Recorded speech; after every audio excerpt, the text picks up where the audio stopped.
Então, apometria 19/3/2026, 0 horas e 24 minutos.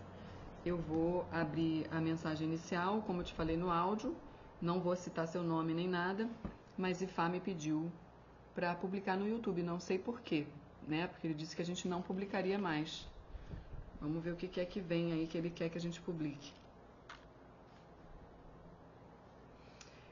Essa mensagem você já deve saber que não precisa entender não, tá? É simplesmente só ouvir, porque vem de um livro que faz ativações num nível astral.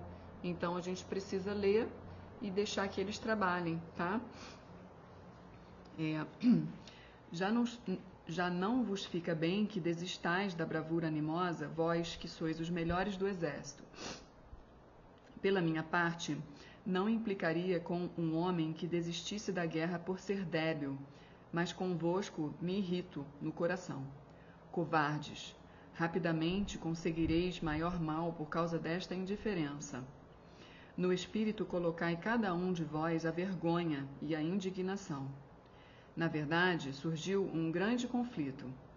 Junto das naus campeia, possante, Heitor, excelente em auxílio, já arrombou os portões e quebrou o comprido ferrolho. Deste modo, incitou o sacudidor da terra os aqueus.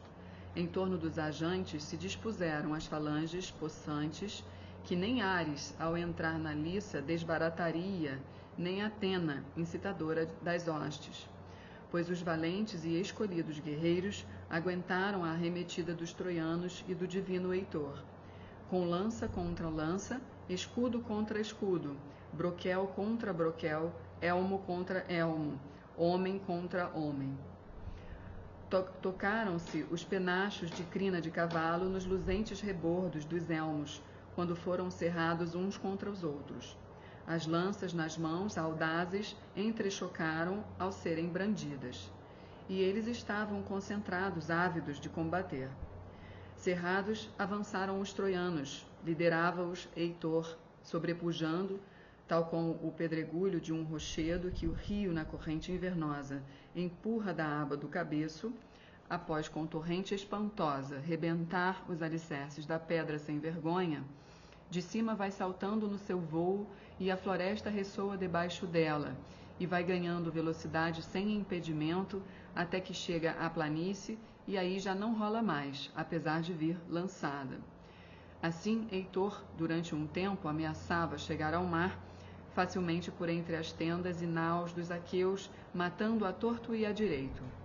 Mas quando deparou com as falanges cerradas, aproximou-se delas e estacou. Defronte estavam os filhos dos aqueus, arremetendo com as espadas e lanças de ponta dupla e empurrando-o de junto deles. Heitor teve de ceder vacilante. Com um grito enorme, assim berrou aos troianos: Troianos e lícios e dárdanos, prestos combatentes, não cedais. Muito tempo não será que me reterão os aqueus, ainda que tenham se disposto a si mesmos como muralha. Segundo penso, acanhar-se-ão perante a minha lança, se na verdade me incitou o mais excelso dos deuses, esposo tonitruante de Hera. Assim dizendo, incitou a coragem e o ânimo de cada um. Ora, a caminhar no meio deles se pusera, com altivos pensamentos, Deífobo, o Priâmida, segurando à frente o escudo bem equilibrado. Levemente avançou a pé, pondo pé ante pé, sob proteção do escudo. Meríones apontou contra ele a lança reluzente e atingiu-o. Não falhou o alvo, mas acertou no escudo.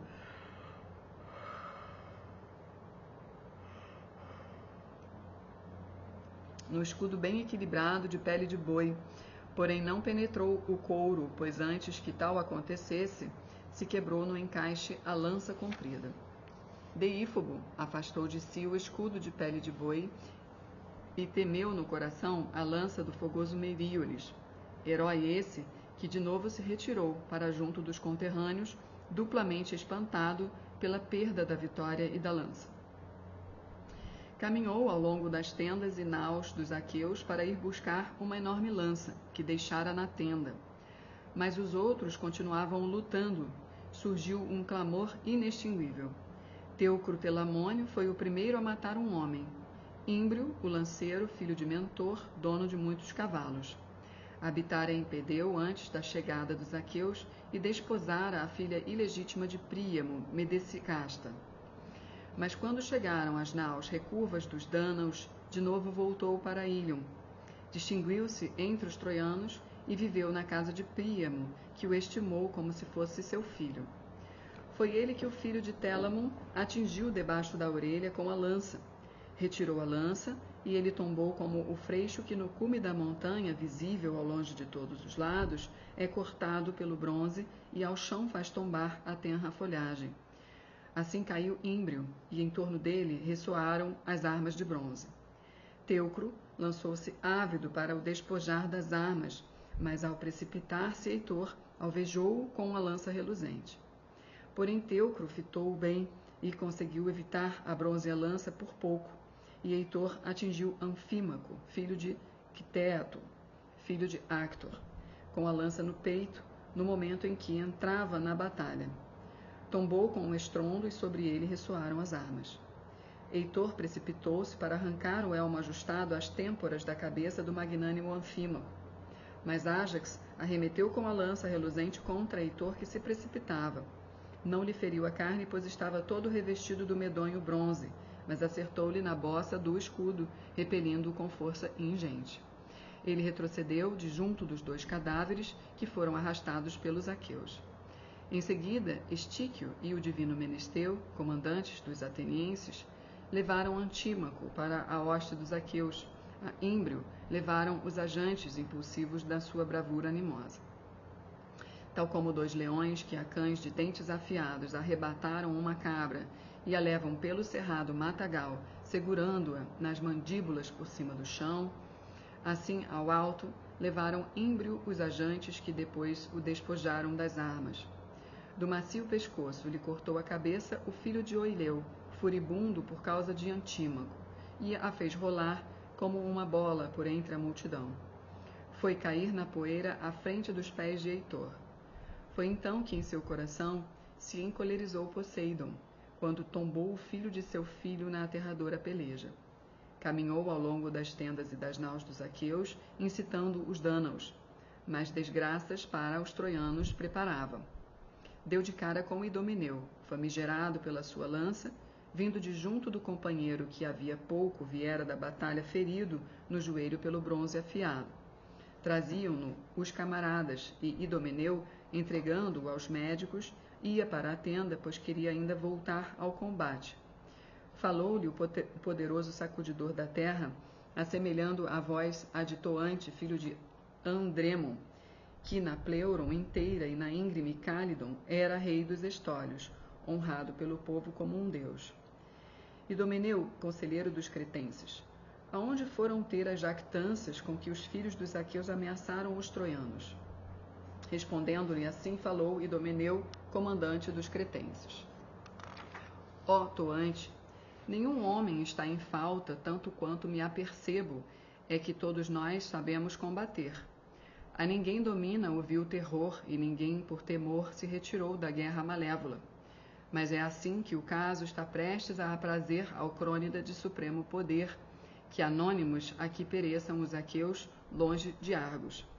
Mas, ó Toante, já que antes eras tenaz combatente e incitas também outro que tu vejas desencorajado, não desistas agora e vai chamar cada homem. Em seguida lhe deu resposta Poseidon, sacudidor da terra. Idomeneu, que esse homem nunca mais regresse à casa de Troia, mas que aqui se torne joguete de cães, aquele que neste dia de sua vontade se retirar da liça. Mas pega nas armas e vai.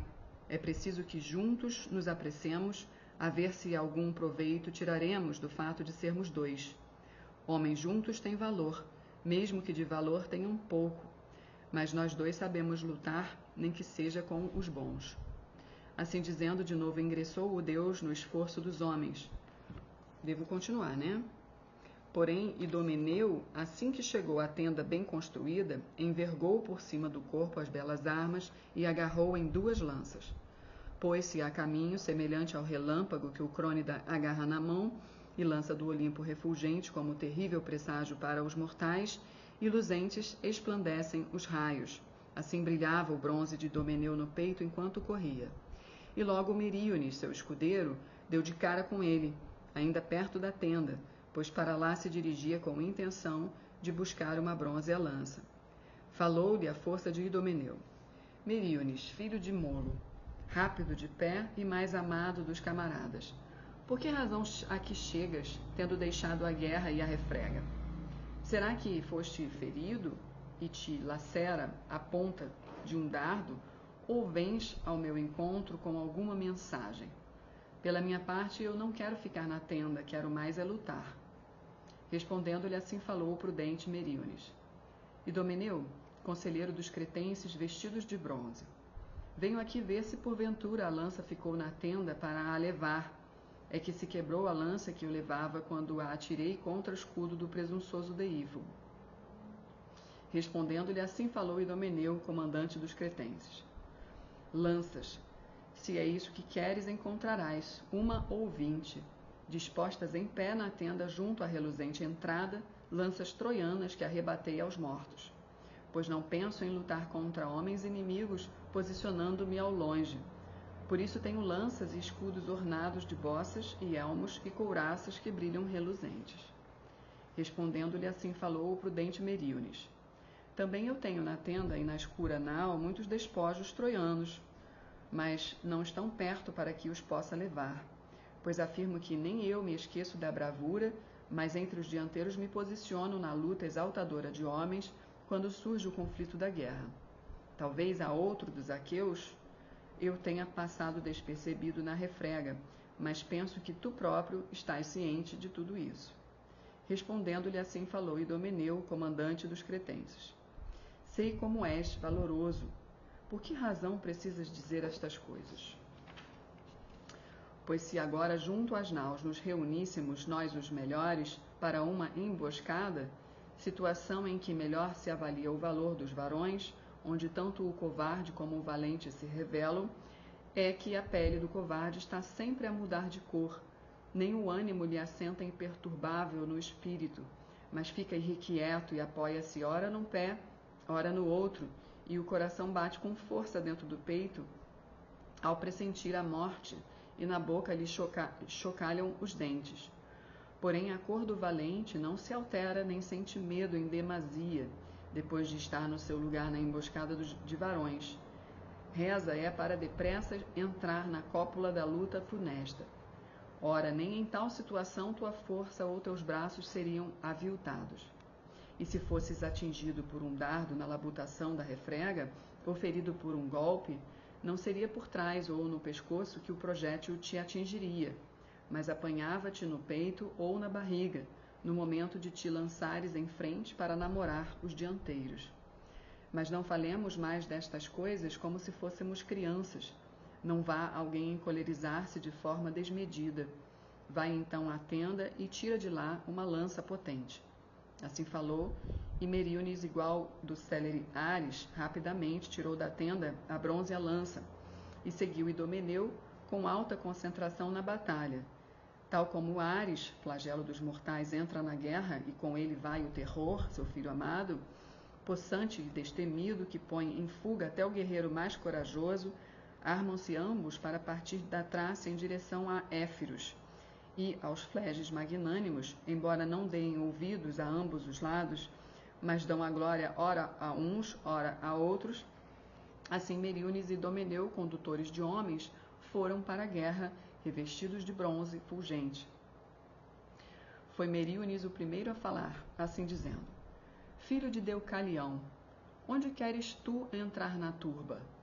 Do lado direito de todo o exército, ou no meio, ou do lado esquerdo? Pois estou convencido de que é aí que falham na guerra os aqueus de longos cabelos. Respondendo-lhe, assim falou Idomeneu, comandante dos cretenses. No meio das naus, outros há que possam defender, os 2 ajantes e Teucro, que dos aqueus é o melhor no arco e na flecha, excelente é também na peleja de perto. Estes levarão à saciedade da guerra Heitor Priâmida, por muito forte que seja, íngreme lhe será, ainda que impulsivo no combate, vencer a força daqueles e as suas mãos invencíveis, e deitar fogo às naus, a não ser que o Crônida lance uma tocha ardente às naus velozes. A nenhum homem cederia o enorme Ájax Telamônio, que seja mortal e se alimente do cereal de Deméter e possa ser quebrantado pelo bronze ou grandes pedregulhos. Nem perante Aquiles, desbaratador de falanges, ele arredaria pé, na luta corpo a corpo, pois na velocidade ninguém com ele rivaliza. Mas quanto a nós dois, vai para a esquerda do exército, para que depressa saibamos se a outro daremos a glória ou a nós mesmos. Assim falou, e Meríones, igual do célere Ares, foi à frente até chegarem ao exército, onde fora dito. Quando os troianos viram Idomeneu semelhante a uma chama, tanto ele como o escudeiro, revestido de armas trabalhadas, chamaram uns pelos outros através da turba e lançaram-se contra ele.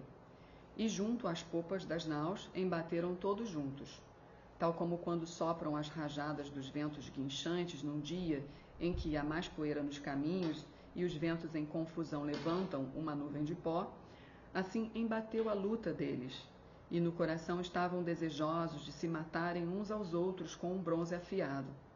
Eriçada estava a batalha destruidora de homens com lanças compridas, que levavam para rasgar a carne. Encadeava-lhes à vista o brilho de bronze dos elmos fulgentes, das couraças de feitura recente e dos escudos brilhantes dos que avançavam na confusão. De ânimo muito audaz seria quem então se regozijasse ao ver tal esforço de guerra sem se penalizar. Com dividida intenção, os dois poderosos filhos de Crono fabricavam para os heróis varonis sofrimentos funestos. Zeus queria a vitória para os troianos e para Heitor, para glorificar Aquiles de pés velozes. Porém, não queria que o exército aqueu perecesse totalmente em Ílion, mas queria honrar Tétis e o seu filho de forte coração. Por seu lado, Poseidon andava no meio dos aqueus a incitá-los, tendo emergido às ocultas do mar cinzento. Doía-lhe vê-los subjugados pelos troianos e contra Zeus fortemente se irou. Na verdade, provinham ambos da mesma linhagem e de um só pai. Mas Zeus nascera antes e tinha maior quantidade de conhecimentos. Por isso evitava Poseidon prestar auxílio abertamente e incitava o exército às ocultas, assemelhando-se a um homem. Da poderosa discórdia e da guerra equitativa, estendiam ambos os deuses sobre ambos os exércitos a corda retesada, impossível de quebrar ou deslaçar, que a muitos deslaçou os joelhos. Foi então que, a despeito das suas cães, aos Dânaos gritou Idomeneu, e saltando para o meio dos troianos provocou a sua fuga. É que abateu o Trioneu de cabeço, presente na altura, que chegara recentemente devido ao rumor da guerra, pedira a Príamo a mais bela das suas filhas, Cassandra. Não trouxera dons nupciais, mas prometera uma grande façanha, à força escorraçar de Troia os filhos dos aqueus. Prometera-lhe então a filha o ancião Príamo, inclinando a cabeça, e ele combatia confiante no que fora prometido. Porém, Idomeneu apontou contra ele a lança luzente, atirou-a e acertou-lhe enquanto caminhava, altivo. A couraça de bronze que envergava não o protegeu.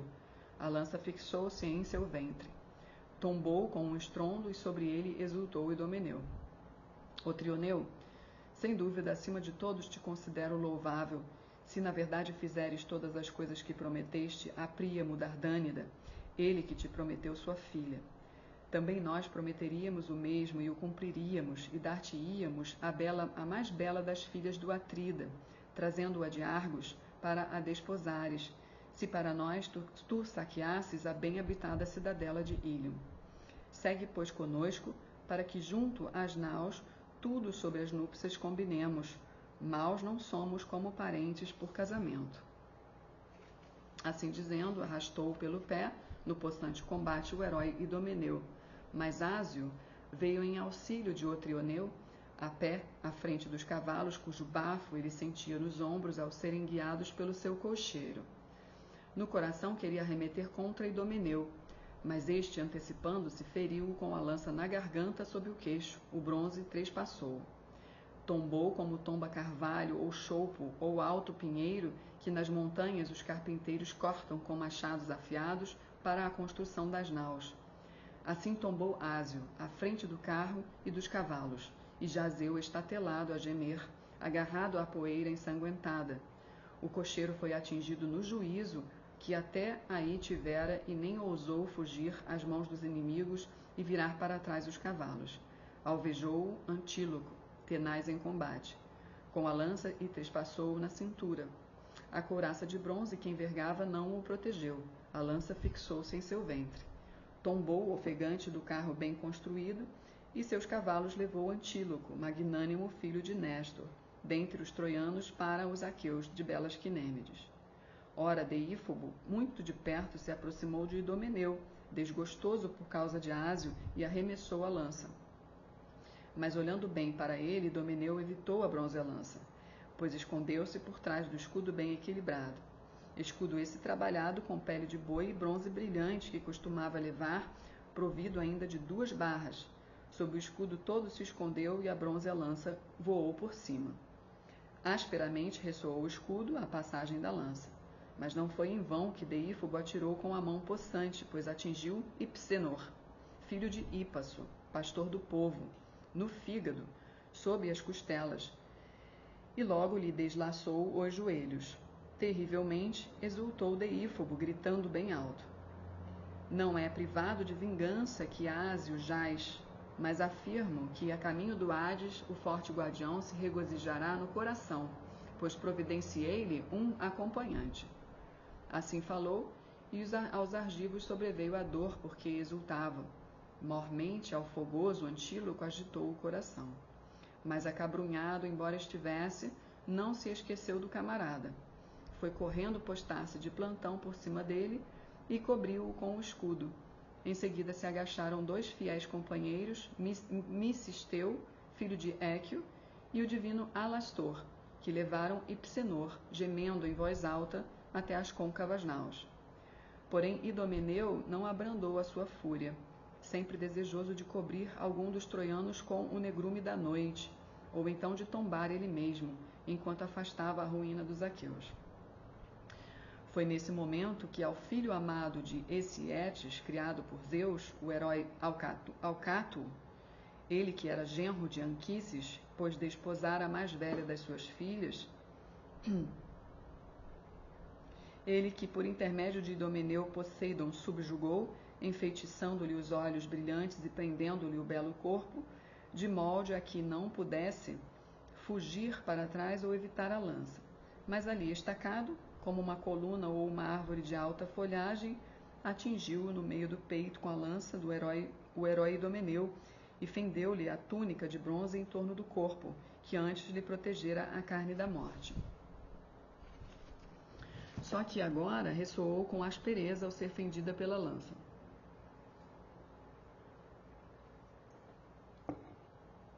Mas em seguida, o temível Ares aí lhe retirou a força. Terrivelmente exultou Idomeneu, gritando bem alto. Deífobo, acaso consideraremos agora que houve justa retribuição 3 mortos por 1? Pois tu bem te ufanaste, estranha pessoa, mas sê tu próprio a enfrentar-me agora, para que vejas que filho de Zeus sou eu que aqui vim. Zeus que primeiro gerou Minos como guardião de Creta. Minos gerou também um filho, o irrepreensível Deucalião, e Deucalião gerou-me a mim, soberano de muitos homens na ampla Creta. E agora para cá me trouxeram as naus, para desgraça tua, de teu pai e dos demais troianos. Assim falou, e Deífobo... Deixa eu comer uma balinha aqui, porque vai drenando a energia da gente esse campo aqui, hein? Vai ficando pesado.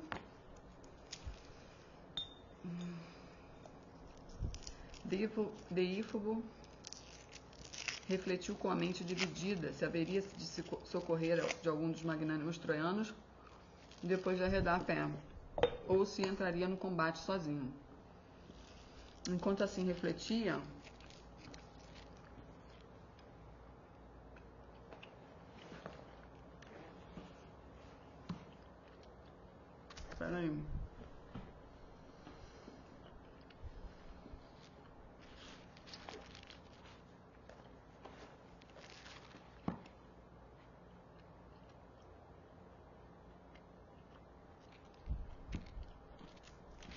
Tá pesado.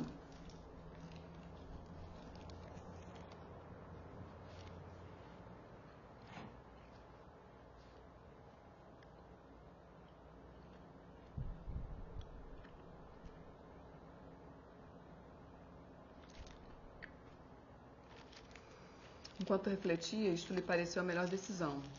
Dirigir-se a Enéas.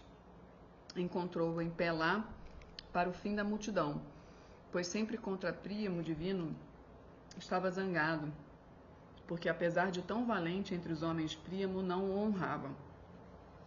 Aproximando-se, proferiu Deífobo palavras aladas. Enéas, conselheiro dos troianos, é agora que precisas... Peraí.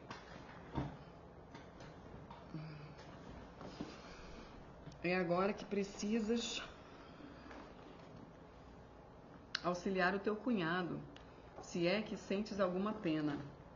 Vem comigo para ajudarmos ao Cato, que embora não fosse mais que teu cunhado, te criou, ainda criança, em seu palácio, pois matou Idomeneu, famigerado pela sua lança. Assim falou e incitou o ânimo no peito de Enéas, que foi à procura de Idomeneu, com belicosos pensamentos. Mas o terror não se apoderou de Idomeneu como de um rapaz mimado, mas estacou como um javali nas montanhas, confiante na sua força, que aguenta a chusma de homens que contra ele avança em local ermo. O dorso se lhe eriça em cima, e como fogo lhe brilham os olhos, e afia as presas, ansioso por dali repulsar homens e cães. Assim permaneceu firme Idomeneu, famoso pela sua lança, sem arredar o pé, a investida de Enéas para prestar ajuda, e chamou pelos companheiros, incitando-os: para cá, ó amigos, auxiliai-me que estou sozinho. Receio terrivelmente a investida de Enéas de pés velozes, que vem contra mim. Forte é ele quando se trata de matar homens na luta, e está na floração da juventude, quando maior é a pujança. Se fôssemos da mesma idade, nestas mesmas circunstâncias, rapidamente ele levaria uma grande vitória, ou então eu. Assim falou, e eles no espírito tinham todos um só ânimo, tomaram as posições, inclinando os escudos contra os ombros. Do outro lado chamou Enéas pelos seus companheiros, mirando Deífobo e Pares, e o divino Agenor, eles que com ele eram comandantes dos troianos. E atrás deles seguia a hoste, como as ovelhas seguem o bode ao bebedouro depois de pastarem, e o pastor se alegra no seu coração. Assim se regozijou o coração de Enéas no seu peito, quando viu a hoste de conterrâneos a seguir atrás dele. À volta do cadáver de Alcato, arremeteram uns contra os outros, com as lanças compridas. Em torno dos peitos o bronze ecoava de modo medonho. Acima dos outros, 2 homens belicosos, Enéas e Idomeneu, ambos iguais de ares, desejavam reciprocamente rasgar a carne do outro com o bronze afiado. Foi Enéas que primeiro arremessou contra Idomeneu, mas este, olhando-o de frente, evitou a bronze lança, e o dardo de Enéas cravou-se fremente na terra, pois fora em vão que arremessara. Porém Idomeneu arremessou e atingiu Enômao no meio do ventre, fendeu a superfície da couraça e para fora fez o bronze entornar os intestinos. Tombou na poeira e agarrou a terra. Idomeneu arrancou do cadáver a lança de longa sombra, mas não conseguiu despir-lhe dos ombros as outras partes. É que as articulações dos pés já não eram firmes nas arremetidas, quando se tratava de arremeter ou de fugir do dardo de outrem. Por isso afastou na luta corpo a corpo o dia impiedoso, mas na retirada já os pés não o levavam depressa da batalha. Ao retirar-se, pé ante pé, contra ele arremeteu Deífobo com a lança luzente, pois contra ele sentia um ódio imorredouro. Só que mais uma vez falhou. Através do ombro a lança possante penetrou, tombou, atingiu com a lança Ascálafo. Tombou, porém o terrível possante Ares não se apercebera ainda de que o filho tombara em potente combate, pois estava assentado no píncaro mais elevado do Olimpo, sob nuvens de ouro, constrangido pelas deliberações de Zeus, lá onde estavam os outros deuses, afastados da guerra. Deixa eu só ver se tá muito longo isso, porque eu já tô passando mal aqui, meu Deus. Tenho que ler mais? A volta do cadáver de Ascálafo. Arremeteram uns contra os outros. Deífobo arrebatou na cabeça de Ascálafo, mas Meríone, igual do Celeriares, deu um salto e com a lança feriu Deífobo. Meríones voltou a saltar como um abutre e arrancou do cimo do braço a lança possante, retirando-se de novo para junto dos conterrâneos. Polítes, irmão de Deífobo, pôs-lhe os braços em volta da cintura e levou-o da guerra funesta, até chegar aos céleres corcéis, que estavam parados à espera, na retaguarda. Estes levaram-no à cidade, gemendo profundamente e acabrunhado pelo braço abaixo escorria sangue da ferida. Mas os outros continuavam a lutar. Foi então que Enéas se lançou contra Afareu, que estava virado para ele, e feriu-o na garganta. A cabeça ficou de banda. Medindo a situação, Antíloco atirou-se a Tom, que tergiversava, e deu-lhe uma estocada. E aí, inteiramente rompeu a veia que acompanhava as costas e caiu. E Tom caiu para trás na poeira. Porém, Antíloco saltou para cima dele para lhe despir dos ombros as armas. Olhando em derredor, pois os troianos cercavam-no e arremetiam de vários lados contra o seu escudo, mas não conseguiram penetrar.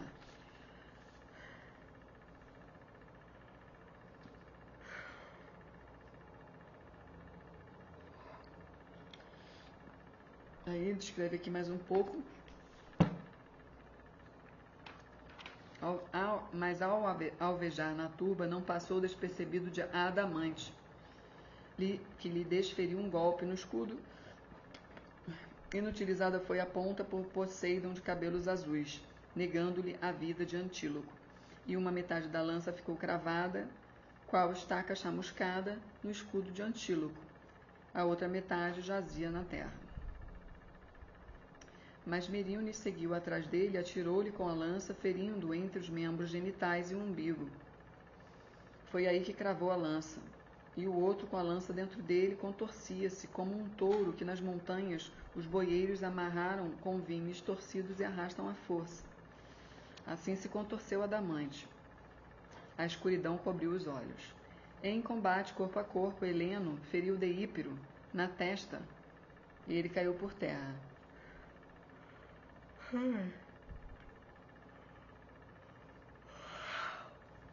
A dor tomou o Atrida Menelau excelente auxílio.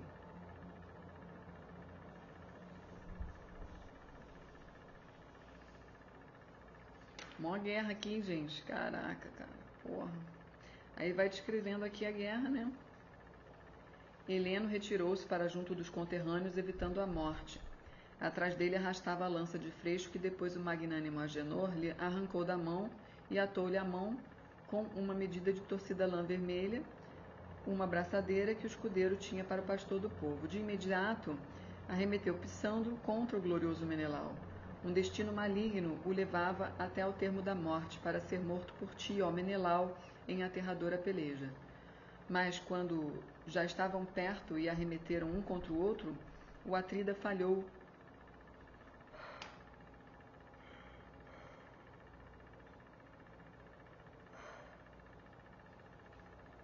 Porém, Pissandro desferiu um golpe no escudo do glorioso Menelau, mas não logrou trespassar o bronze. No espírito sentia exultação e esperava ainda pela vitória. Só que o Atrida desembainhou a espada cravejada de prata e atirou-se a Pissandro, que sob o escudo agarrou o machado belo e do melhor bronze.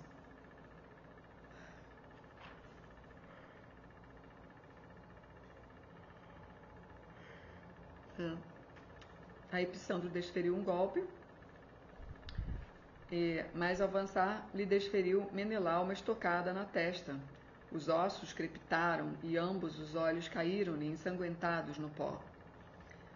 Caramba, gente, morreu. Aí Menelau fala assim: assim deixareis as naus dos Dánaos, condutores de cavalos, ó presunçosos troianos, insaciáveis no fragor da refrega. De outro ultraje e de vergonha não tendes falta, vós que me ultrajastes, ó grandes cadelas. Nem no espírito temestes a cólera terrível do tonitruante Zeus hospitaleiro, que um dia destruirá a vossa ingremicidade.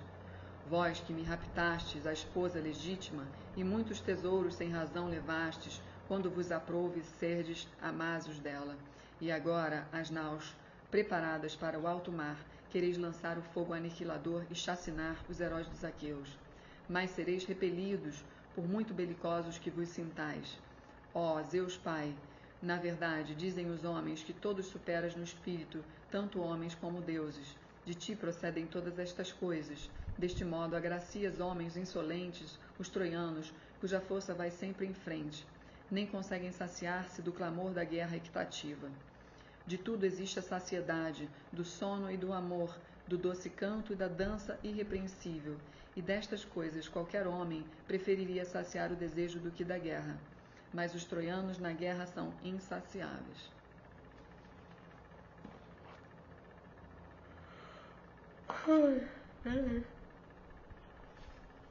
Gente, tá muito longa essa mensagem. Deixa eu comer um gengibrinho aqui. Mas estamos ganhando aqui, ó. Assim dizendo, despiu do corpo as armas ensanguentadas e aos companheiros as deu o irrepreensível Menelau. Depois voltou ao combate e imiscuiu-se entre os dianteiros. Contra ele saltou então o filho do rei Pilêmenes, Harpalion, que seguira o pai amado para combater em Troia, mas não haveria de regressar à terra-pátria. Foi ele que de perto arremeteu com a lança contra o escudo do Atrida, mas não logrou trespassar o bronze. Retirou-se para junto dos conterrâneos, evitando a morte, e olhando em derredor. Não fosse alguém rasgar-lhe a carne com o bronze. Ao recuar, Meríones disparou contra ele uma seta de bronze à ponta e atingiu na nádega direita. A seta trespassou totalmente até chegar à bexiga, debaixo do osso. Sentado onde estava, nos braços dos queridos companheiros, expeliu o sopro da vida, tal como uma minhoca na terra que jaz ao comprido. O negro sangue corria e umedeceu a terra.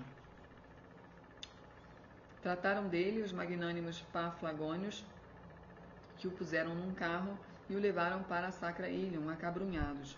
Com ele seguiu o pai, lavado em lágrimas, só que pelo filho morto nunca houve recompensa.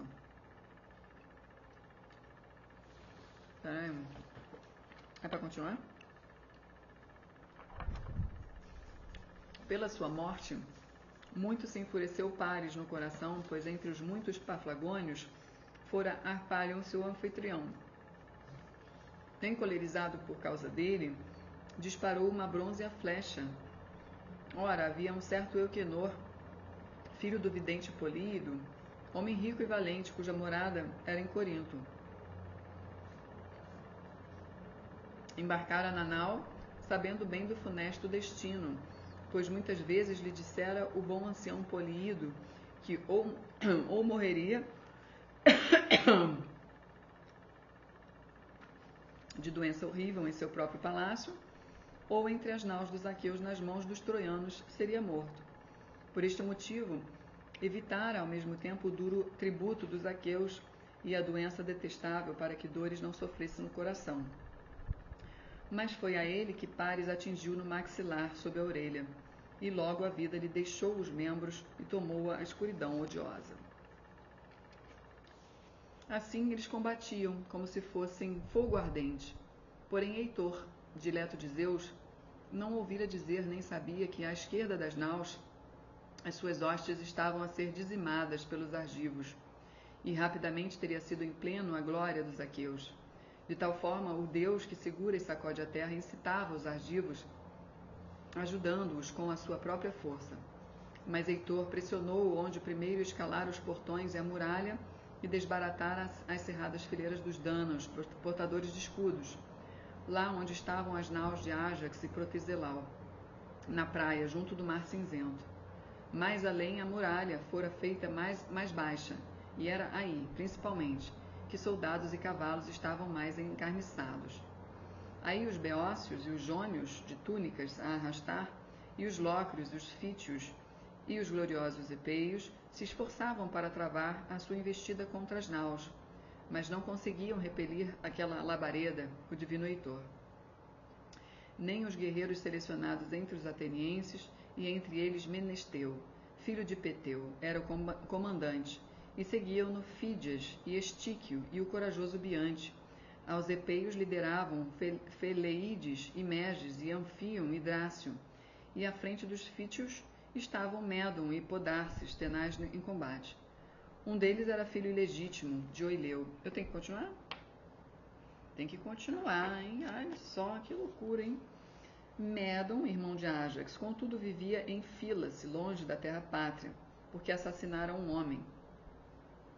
O outro, Podarces, era filho de Íficles, filho de Fílaco. Estes, armados à frente dos magnânimos fítios, pugnavam em defesa das naus juntamente com os beócios. Ora, de forma alguma, Ájax, célere filho de Oileu, se afastava de Ájax Telamônio, nem por pouco tempo. Mas tal como em terra de pousio 2 bois cor de vinho, com ânimo idêntico, puxam um arado articulado, e da base dos cornos brota o suor em grande abundância, e a ambos só o jugo bem polido mantém afastados, esforçando-se na terra até o arado cortar o termo do campo, assim se posicionaram os ajantes, um ao lado do outro. Ao filho de Télamon seguiam muitos e valentes companheiros e as hostes, que dele recebiam o escudo, quando a fadiga e o suor lhe acometiam o corpo. Mas os lócrios não seguiam o filho magnânimo de Oileu, pois seu coração não lhes permitia a luta corpo a corpo, visto que não tinham bronze os elmos com crinas de cavalo, nem escudos redondos, nem lanças de freixo, mas confiantes nos arcos e em fisgas de bem torcida lã de ovelha, tinham seguido com ele para Ilium. Com estas armas disparando, procuravam quebrar as falanges dos troianos. Portanto, uma parte à frente, com ricas armas trabalhadas, combatia contra os troianos e Heitor armado de bronze. Os outros disparavam detrás, ocultados. E na luta, já os troianos não pensavam, pois confundiam-nos as setas. Então, desgraçadamente das naus e das tendas, teriam os troianos cedido e regressado a Ilium Ventosa, se do audaz Heitor não tivesse acercado Polidamante dito: Heitor, muita dificuldade tens tu em dar ouvidos a bons conselhos, porque o Deus te concedeu preeminência nas façanhas guerreiras. Também por isso queres estar acima de todos no conselho. Só que tu próprio não serás capaz de abarcar todas as coisas. É que a um homem dá o Deus as façanhas guerreiras, a outro a dança, e a outro ainda a lira e o canto, e no peito de outro coloca a Zeus, que vê ao longe, uma mente excelente, de que muitos homens tiram vantagem. A muitos ele consegue salvar, coisa que sabe mais que todos. Por isso, eu te direi aquilo que me parece melhor. Por toda a parte está em chamas a coroa da guerra. Os magnânimos troianos, agora que escalaram o muro, estão alguns deles afastados com as armas, enquanto outros combatem em número reduzido contra muitos, espalhados pelas naus. Retrocede um pouco e chama para cá os mais valentes. Depois consideraremos bem toda a forma de conselho, se cairemos sobre as naus bem providas de bancos, se o Deus quiser nos outorgar a força, voltando depois das naus incólumes. Pois pela parte que me toca, receio que os aqueus paguem a dívida de ontem, visto que junto às naus está um homem insaciável na guerra, que, segundo penso, não se absterá por muito mais tempo da luta. Assim falou Polidamante, e o seu conselho agradou a Heitor. Logo do seu carro saltou armado para o chão e falando-lhe proferiu palavras aladas. Polidamante, retém tu aqui todos os valentes, enquanto eu vou ali enfrentar a guerra. Depressa regressarei quando lhes tiver dado as ordens. Assim falou, precipitou-se como uma montanha nevada e, gritando bem alto, se apressou por entre troianos e aliados. Para junto de Polidamante, filho de Panto, todos se apressaram, depois de ouvirem o grito de Heitor. Em demanda de Deífobo e da força do soberano Heleno, de Adamante, filho de Ásio, e de Ásio, filho de Írtaco. Caminhou ao longo dos dianteiros a ver se os encontrava. porém já não os encontrou incólumes nem salvos, pois uns jaziam junto às popas das naus dos aqueus, tendo perdido a vida às mãos dos argivos, e outros estavam dentro do muro, alvejados e golpeados. Um guerreiro ele encontrou à esquerda da batalha lacrimosa, o divino Alexandre, esposo de Helena, de belos cabelos, encorajando os camaradas, incitando-os a combater. Acercando-se dele, dirigiu-lhe palavras humilhantes. Pares, devasso, nobre guerreiro somente na cuidada aparência, desvairado por mulheres e bajulador. Onde estão Deífobo e a força do soberano Heleno e Adamante, filho de Ásio, e Ásio, filho de Írtaco? Onde está Otrioneu? Agora se afundou na ruína toda a íngreme Ílion. Agora está garantida a morte. Respondendo-lhe assim falou Alexandre. Heitor, visto que é tua intenção culpar quem não tem culpa, na verdade, outras vezes tive mais vontade de me retirar da guerra, visto que não de todo covarde me gerou minha mãe. Desde que para o combate junto às naus tu incitastes os camaradas, desde então aqui temos estado provocando os danos continuamente. Morreram os companheiros por que perguntas? Somente Deífobo e a força do soberano Heleno se afastaram, ambos feridos por lanças compridas no braço, porém o Crônida afastou a morte. Mas agora lidera para onde o espírito e o coração quiserem. Pela nossa parte, seguir-te-emos com afinco, e não penso que nos falte valor enquanto sentirmos força. Além da força, é que não se pode combater, por muito que se queira. Assim dizendo, o herói virou as intenções do irmão. Dirigiram-se para onde a luta e o fragor sobrepujavam em torno de Cebríones e do irrepreensível Polidamante, de Falces e de Orteu e do divino Polifestes, de Palmes e de Ascânio e de Mores. Lançaram-se semelhantes à rajada dos ventos apavorantes que se precipita para a planície debaixo do trovão de Zeus Pai. E com o bramido sobrenatural se mistura com o mar, onde se levantam muitas ondas inchadas do mar marulhante, arqueadas e brancas de espuma, umas a seguir às outras. Assim os troianos, em disposição cerrada, uns a seguir aos outros, rebrilhavam de bronze e seguiam atrás dos comandantes. Era Heitor que comandava, igual de Ares, flagelo dos mortais, o Priâmida. À sua frente segurava o escudo bem equilibrado, espesso, com peles. Em volta das suas têmporas se agitava o luzente penacho. Andou por toda a parte a pôr à prova as falanges, a ver se cediam enquanto avançava, protegido pelo escudo, mas não esmagou o ânimo nos peitos dos aqueus. Foi Ájax o primeiro a desafiá-lo, avançando com passos largos. Homem estranho, chega-te aqui ao pé. Por que razão procuras amedrontar os aqueus? Não somos inexpertos no combate, fomos antes subjugados pelo chicote maligno de Zeus. Certamente deseja o teu coração destruir e espoliar as naus, mas também nós temos mãos para defender. É mais provável que a vossa bem habitada cidade seja arrasada e seja pelas nossas mãos tomada e saqueada. Quanto a ti, afirmo que está perto o dia em que fugirás rezando a Zeus Pai e aos outros imortais que teus cavalos de belas crinas sejam mais rápidos que falcões. Eles que te levarão para a cidade, levantando a poeira da planície. Enquanto falava, voou do lado direito uma ave, uma águia de voo sublime. Logo gritou a hoste dos aqueus, encorajada pelo portento. Respondeu Heitor. Ájax, de palavras tolas, grande alardeador, o que foste dizer? Tal como se filho de Zeus, detentor da égide todos os dias da minha vida, ou filho da excelsa Hera, eu fosse honrado como são honrados Atena ou Apolo, do mesmo modo este dia traz a desgraça aos argivos, a todos, sem exceção, entre os quais serás morto, se ousares enfrentar a minha lança comprida, que rasgará o lírio da tua carne. E logo irás empanturrar os cães e as aves de rapina de Troia, com o teu sebo e tuas carnes, tombados junto às naus dos aqueus.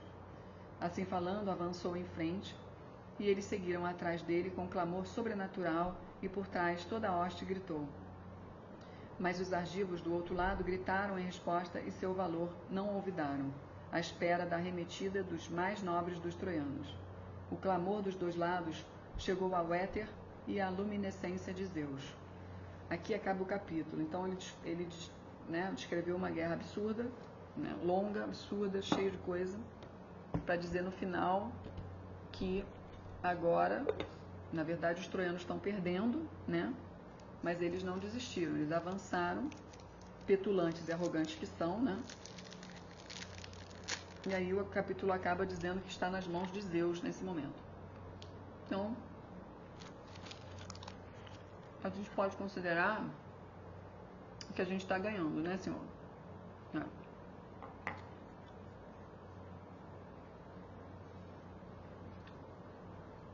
Eu vou só comer mais uma balinha.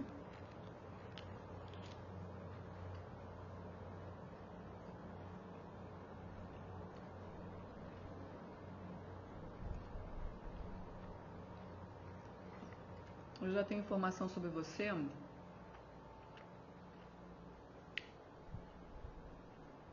Você tem maldição de pai e de mãe. Então é assim, tanto do pai quanto da mãe é maldição só de zetas. Eu não entendo muito de zetas, mas pelo que eu tô entendendo, os caras são os piores, junto com os Greys corrompidos, né? E os arcontes são os piores. Mas agora a gente não tem que se preocupar com os arcontes, né? Os Greys, a gente já tem os Greys na mão.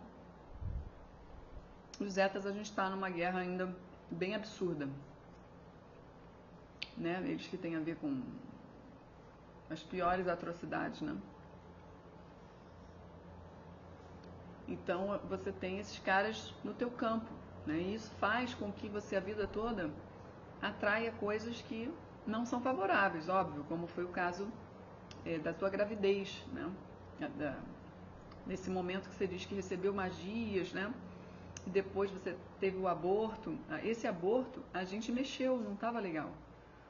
Porque quando a gente faz um aborto, por mais que a gente tenha boa intenção, que a gente faça trabalho até de constelação familiar ou faz muita reza, não é assim que funciona. Entende? Não é assim que funciona. Dependendo do caso, são outros níveis e outras complicações mais complexas. A gente já conseguiu mexer tanto na tua maldição, tá? A gente já te tirou. Deixa eu só perguntar do pai da tua filha.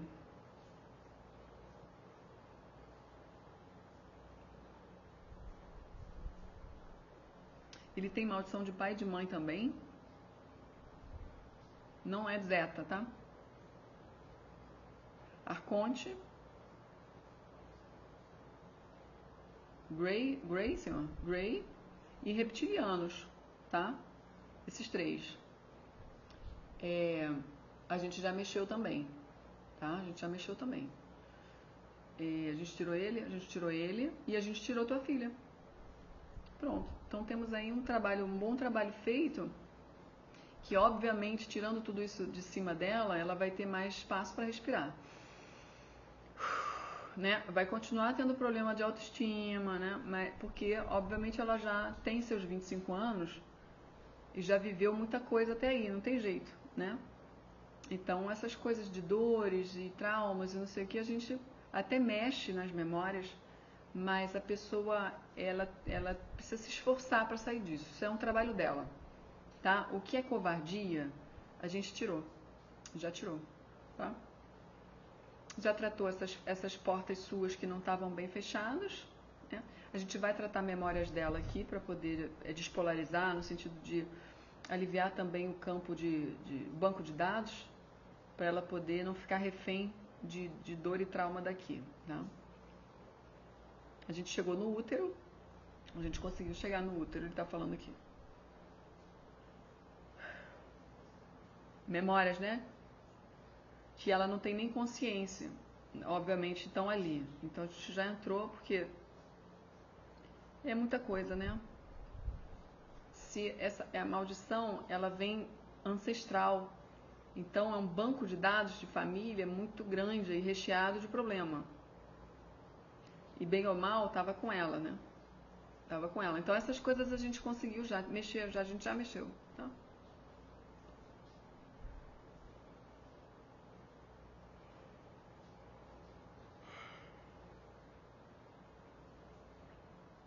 Falou que a gente conseguiu mexer nos ancestrais de vocês. Tá?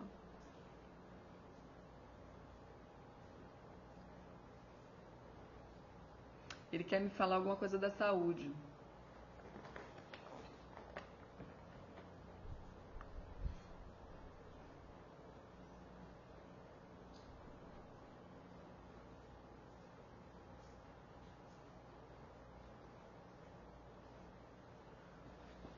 Mas é por quê?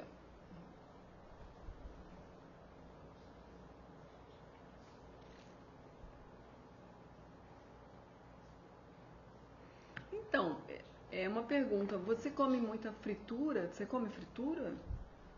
Não precisa me falar não. É pra você mesmo isso, tá? Pra sua reflexão, porque ou observar, porque às vezes a comida com óleo ou não sei, tá? Ele tá me chamando a atenção aqui para comidas gordurosas. Ele fala fritura, mas você pode pensar em gordura, tá? Por quê?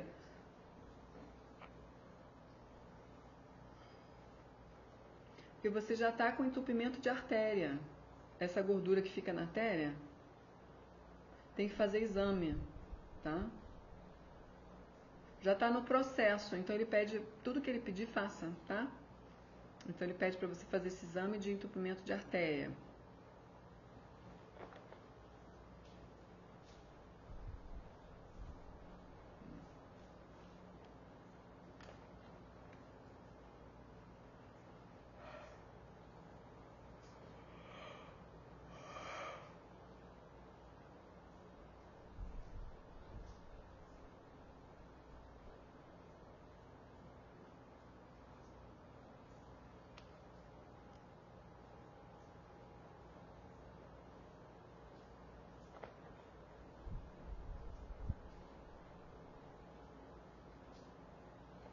E eu escuto pé, mas eu não estou conseguindo. É pé, pé.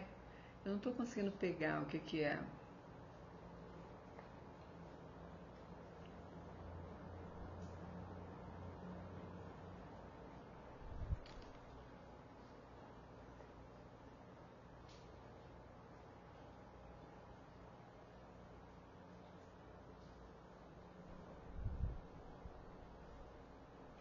Então, não consegui pegar a informação completa, mas é assim. Ele está chamando a atenção para o pé, dizendo que você ainda não tem, tá? Mas que já existe em andamento uma tendência a ter um problema de tendão, algo que possa te levar a usar uma palmilha. Sei. Ele está dizendo que é por aí o negócio. Palmilha?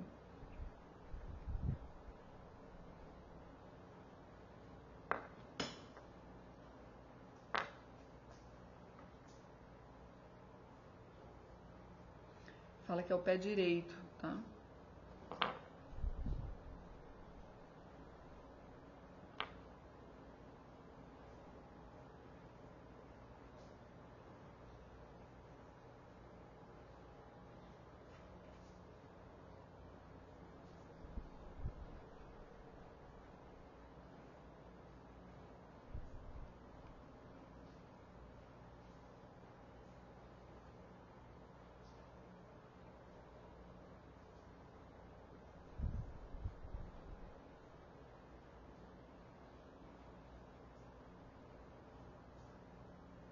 Ele diz que o teu neuroquímico, neurotransmissores, precisam de mais incentivo. Não precisa de medicação, mas precisa de atividade física, tá?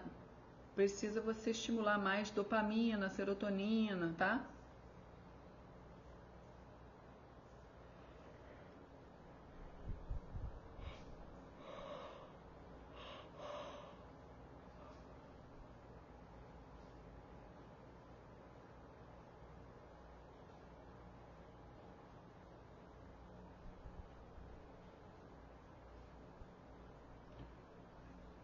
Ele pede check-up da função renal e hepática, tá? Rim e fígado. Fazer exames, tá? Tá pedindo, faz. Ah, mas já fez, faz de novo.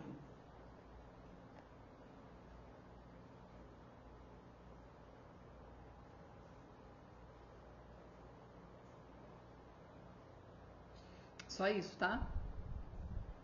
Agora eu vou dar passagem. Vou dar passagem assim mesmo, porque eu estou me sentindo confortável, tá?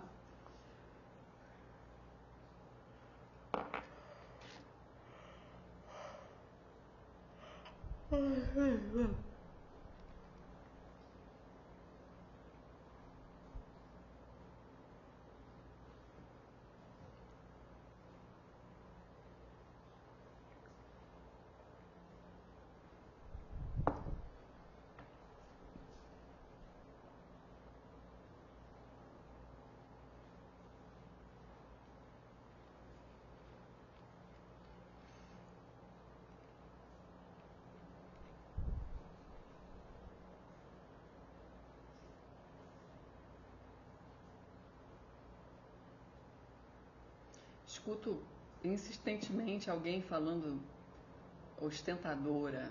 Ai, ostentadora. Ridícula.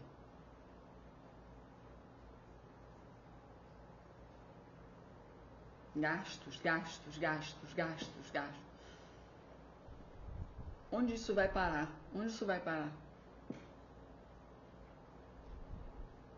Onde alguém que ostenta tanto vai parar? Não tem nada, fica ostentando. Qual é a lógica?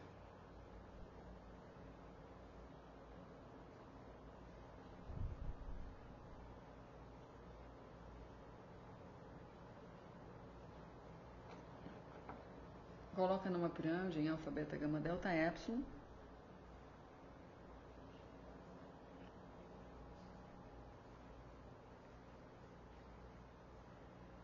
É um obsessor falando de você.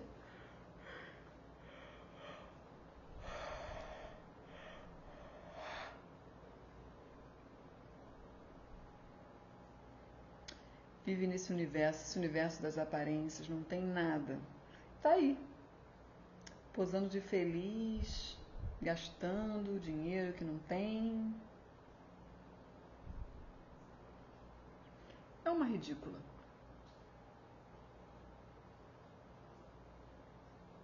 Ok, então a gente vai dando um banho, tira tudo, hipnose, auto-hipnose, rastreadores, conexões negativadas. Vamos rastrear o porquê dessa fala, ligações de vidas passadas, vamos já entrar em vidas passadas, limpar os cordões das vidas que forem tratadas aqui hoje, limpa os cordões entre todos, tira hipnose, auto-hipnose, artefatos, rastreadores.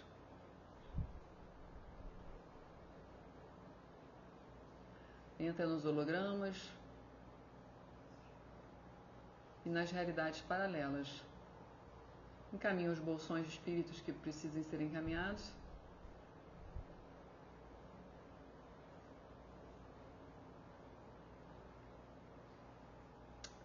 É tanto tempo que ela é assim, gastadora.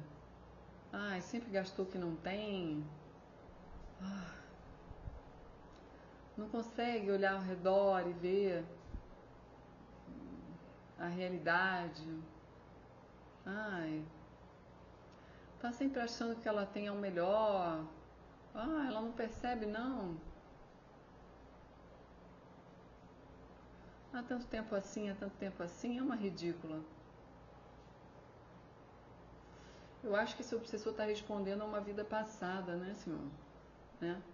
Não é daqui. Essa visão é daqui? É? Então é assim que ele te vê. Então você perceba, porque às vezes eles falam coisas que a gente precisa olhar, que eles podem falar, obviamente, exageradamente e tal, mas pode falar da gente e fazer com que a gente se perceba, né? De uma maneira que a gente às vezes não percebe que a gente é ou que a gente faz. Aí eles ajudam a gente a ver, tá? Por isso que eles estão até deixando ele falar aqui, para que você escute bem.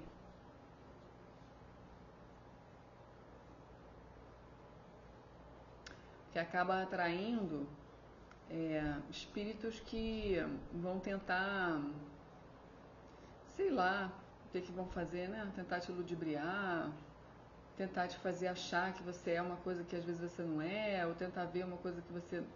Eu não sei. É por aí, senhor. Tá? Tenta refletir sobre isso.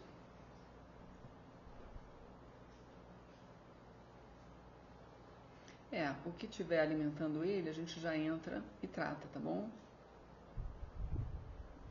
Já retira essa conexão, já encaminha ele. Quer que eu converse com ele?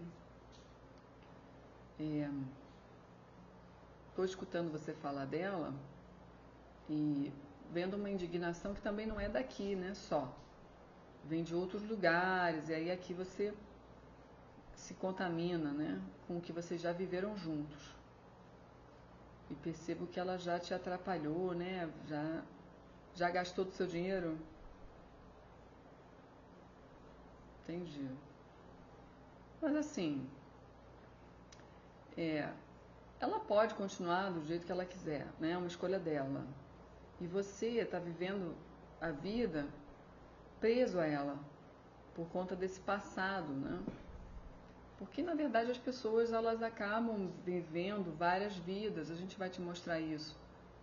Vocês viveram juntos, agora não. Agora vocês não vivem mais. Ela nem te vê, ela nem sabe que você existe.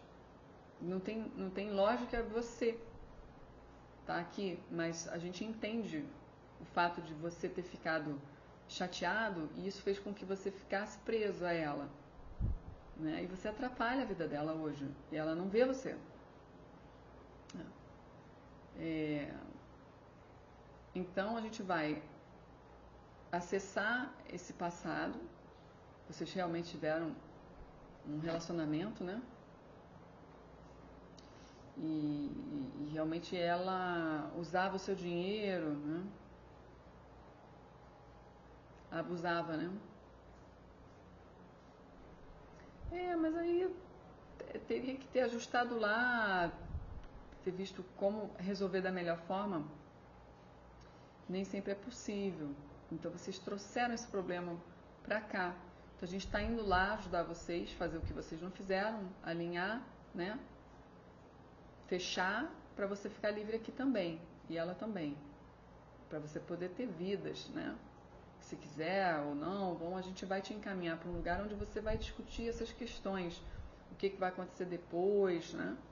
O que importa aqui agora é você sair daqui entendendo que essa história acabou, não vai dar mais, né? A gente já pegou você, trouxe para cá, você não vai voltar para lá, mas coisas melhores estão por vir para você.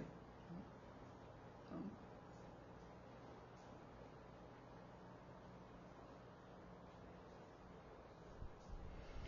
olha, esse espírito aqui, ele tem conexão também com a sua filha, dentro da casa, entendeu? Ele estava morando com vocês, no sentido de estar contigo, estar toda hora. E interfere na saúde mental de todo mundo aí. Porque fica jogando praga, sabe? E tudo não pode gastar. Vai gastar com isso daí? De novo vai gastar. Tudo relacionado a dinheiro, principalmente, porque o dinheiro foi o que atrapalhou essa relação de vocês, tá? Um trabalha, outro não trabalha, né?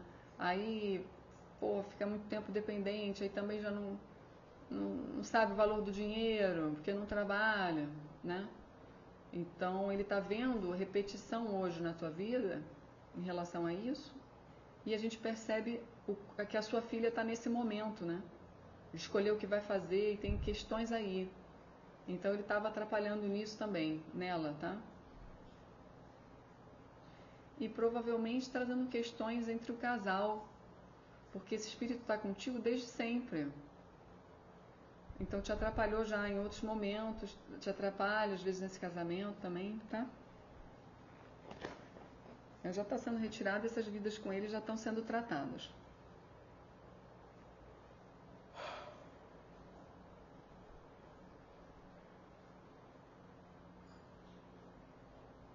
Vou fazer outra captação, tá?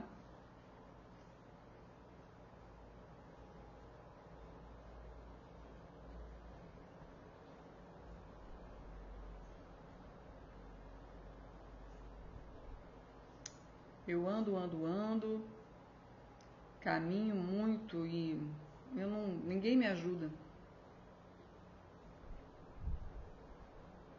A sensação é que eu tenho que fazer tudo sozinho. E se eu decidisse não fazer mais nada? Ah, não vou fazer mais nada. E aí? Deixar todo mundo aí, se vira e vou embora. Quero ver. Como é que sobrevive sem mim? Né? Então a gente coloca numa pirâmide em alfa, beta, gama, delta, epsilon.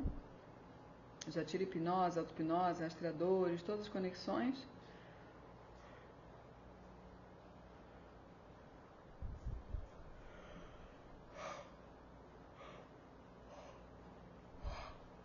Aqui a gente tem uma subpersonalidade que a gente diz é sua, tá? Que é um campo emocional que vai sendo criado. Não sei se você percebe isso, se está no teu consciente, ou se a gente está pegando algo que fica inconsciente para você, tá? Mas das duas formas é bom que você veja.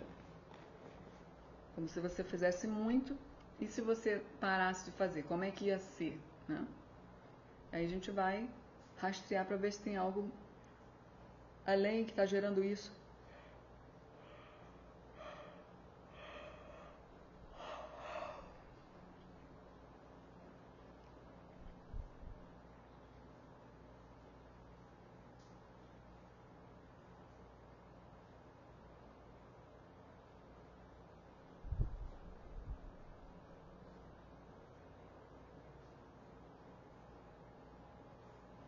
Eu escuto, gasto fortunas com isso e ninguém resolve nada.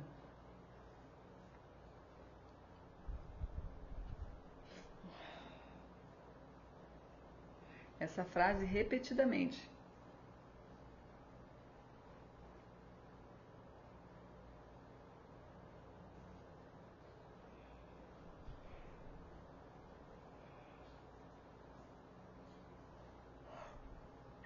Tá muito aqui a questão do dinheiro, né? Qual é o valor do dinheiro? Até onde o dinheiro pode levar alguém?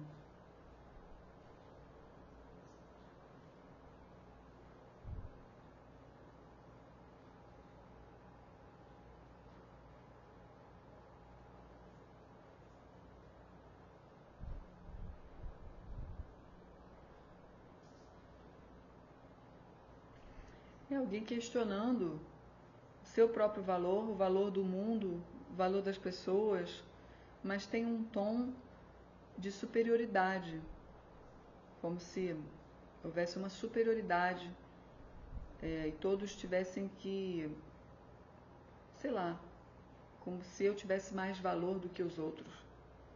Isso aqui é uma vida passada, sua.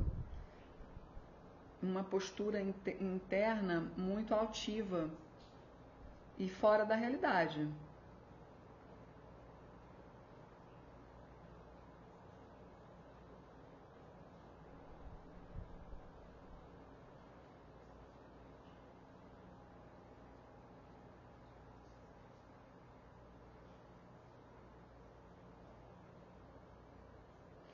Eu acho que essa pessoa se acha uma rainha. Até depois que desencarna, sabe? Fica ali como se uma rainha mesmo, sentada assim, achando que as pessoas devem, são devedoras, não fazem nada direito. Eu sou a maioral aqui. Mais ou menos por aí, tá? Porque eu vejo a postura, eu não vejo as falas, mas eles me passam, tá? O que eles querem que você pegue.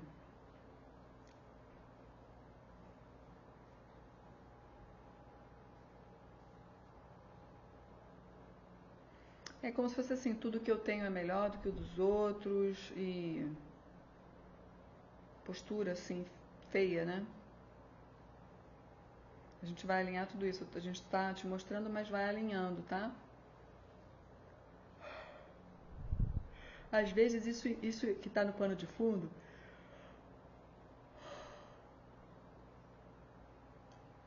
interfere na forma que as pessoas te veem, entendeu? Você pode não ser assim, mas tem isso aqui num pano de fundo inconsciente, girando. Então, às vezes, as pessoas podem te achar isso ou aquilo, porque você tem isso atrás, entendeu? Às vezes elas podem te achar arrogante por causa dessas personalidades múltiplas assim, tá? E aí cabe a você também se observar, tá?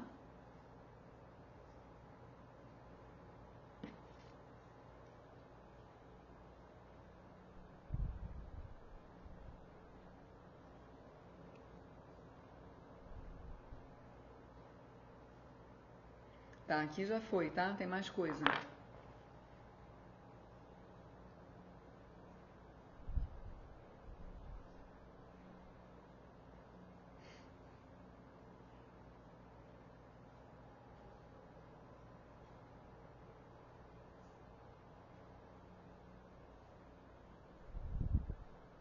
Eu escuto uma música. Eu não quero tocar em você, ó baby. E fazer seu jogo vai me deixar louco. É. E o que você pensa que amor é do seu jeito? É. Amar assim. Tananana, tan, tan, tan, tan, tan, tan, tan. Pô, essa música é antiguíssima, cara. É muito antiga. É lá, eu era criança essa música. Depois escuta a letra porque pode ser que seja importante.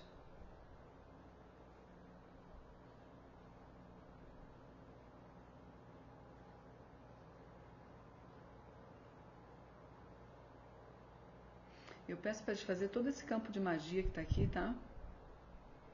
Peço a força de Obone e a meu Xorongá. Já vamos detonando essas magias. Pega tudo, todos os artefatos, fecha os portais lá na casa. Encaminha tudo isso, os obsessores atrelados a campos de magia. Tá? A gente conseguiu tratar a parte do catolicismo, os contratos. Ok, tudo tratado, tá? Tem alguma coisa aqui que eu tenho que ver.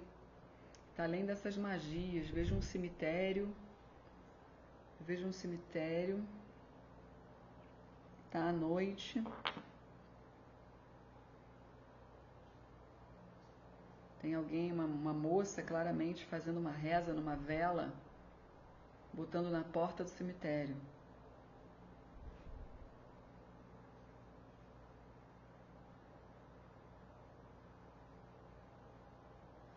Ela vai me pagar com a própria vida. Tudo que me fez. Isso não fica barato. A vida lá é barata? É tudo caro, é tudo trabalhoso, é tudo um grande esforço. E ela acha que vem assim e vai me tirar tudo? Ah, mas não vai, ela vai ver o meu poder. Ela vai ver. Eu vou derrubar ela. Eu vou me dedicar a derrubar ela.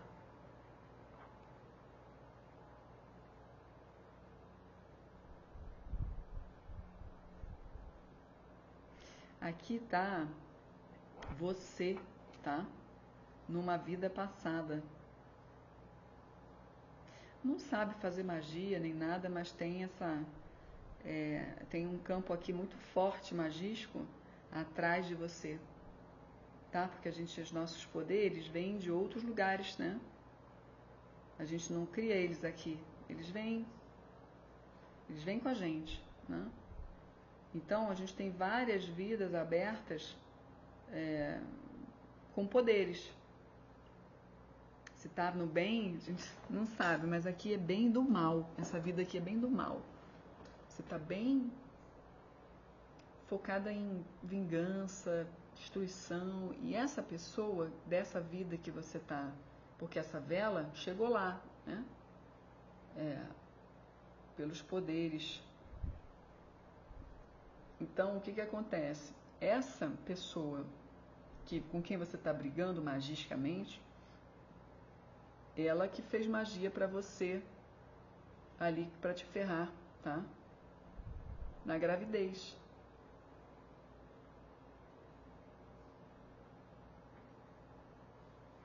Então, na verdade, não foi de graça. Tinha isso aí em aberto. É uma pendência, é um pagamento, é uma guerra, uma briga oculta de outros lugares, que aqui acorda. Não tem razão às vezes, não tem porquê, ou às vezes tem, e aquilo fica exagerado. Isso é de vida passada, tá?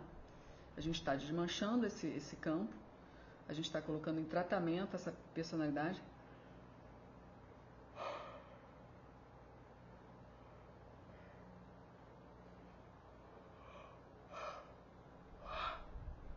Eu digo que para você, parabéns, porque tudo que você queria aconteceu.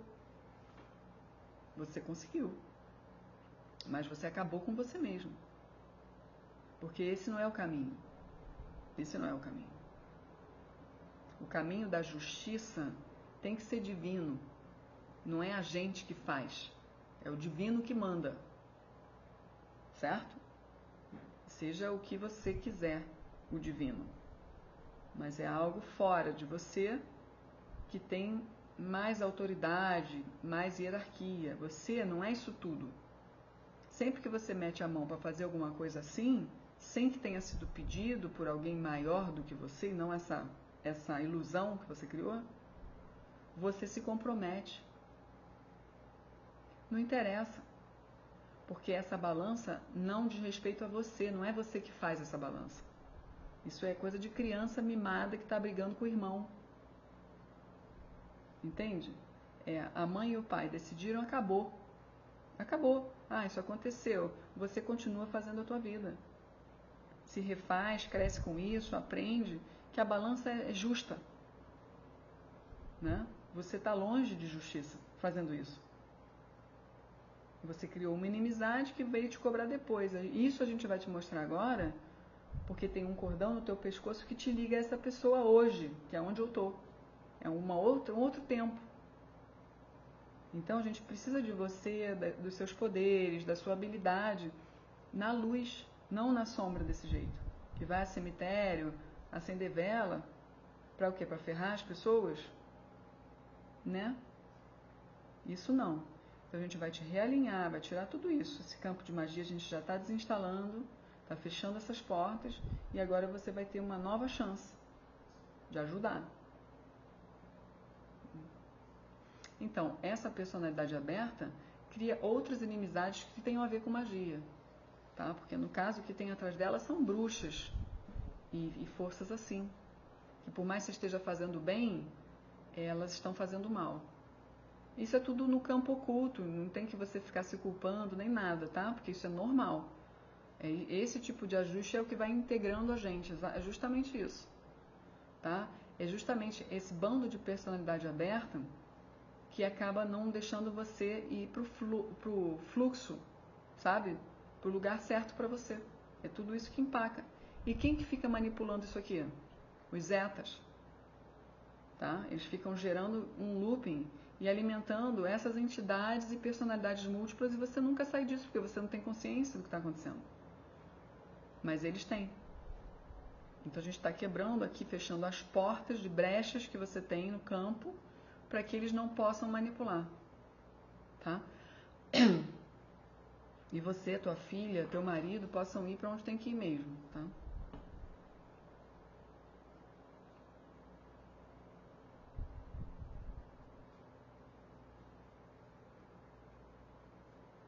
Ok, minha parte está feita aqui, tá? Vou tirar uma cartinha e depois eu mando a mensagem da cartinha para você.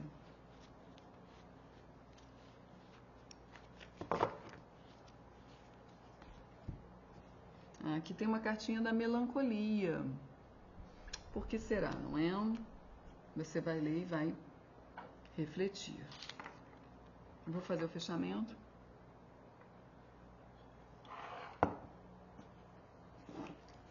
São 1h48. Essa mensagem inicial falou desse momento que a gente está vivendo, com esse pessoal aí, Grey Zeta, e Anunnaki. Mas os Anunnakis ainda estão com ela? Mas eles já se ligaram, não é mesmo? Certeza. Então, essa mensagem inicial longa não falou só do seu trabalho. Acontece que você traz conexões, né? Por exemplo, deixa eu perguntar se eu posso falar o nome. Posso falar? Você traz conexões com o João Moisés, né?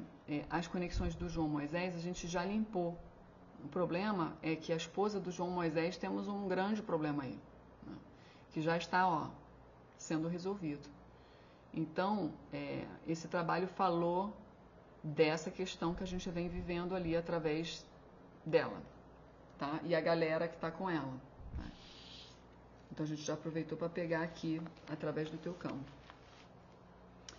Vamos então estabelecer a conexão com o Sol Central, vamos encaminhar as energias densas, os resíduos desse trabalho. Vamos aplicar em nós e no ambiente interno da pirâmide vento solar, água crística. Vamos retirá-la da pirâmide, fortalecer aqui e criar lá, em alfa, beta, gama, delta, epsilon. Plasmando a cruz crística no topo, com auxílio do comandante de Arcturus Quiron. Vamos criar um tubo violeta, fazer a varredura geral, limpar em todas as dimensões, fechar os portais negativos, encaminhar quem precisar encaminhar. E criar um tubo eletrônico elevador do umbral direto para o comando Esmeralda. Vamos aplicar nos nossos chakras coronários o violeta com energia crística, no cardíaco verde-rosa e no asno branco cintilante. Eu projeto nas nossas cabeças Onchohan, o Taifumirei e Aviti, no cardíaco Yamyon, no cardíaco no plexo Serikhan e Salatiel, no plexo Haluhan e Zotan, na virilha, no joelho e nos pés Ramyam e Daikomio, na planta dos pés Om-Gaia, Om-Aposh e Om-Klaunesh, nos chakras Meltrix, Menshui, Metiscahan, Daikomio, Maria e Yesh, na nuca e no cóccix Ki, Ki-Do, na coluna Liansô, Liantu, Daikomio e Onluizon, no cardíaco dorsal e na nuca Mantantar, Lemut, Vantil e Otohan, Haluhan e Zotan, e vamos ativar Katidan, Lantizedek, Loangohan, Suryan e Urishi, Onchohan, Rako Superlumina, Onchohan Yas, o Taifumerekur, Om Yavit com Gate, Om Miguel Om, Om Gabriel, Daikohan, Melite Lameton, Harmony Araxes, Atrix Arquel e Yavit associado com Metisca, Yankin, Sachel e Amaposh com Amivak. Vamos fechar completamente a conexão com esse campo e vamos reacoplar todos os corpos em segurança. Axé.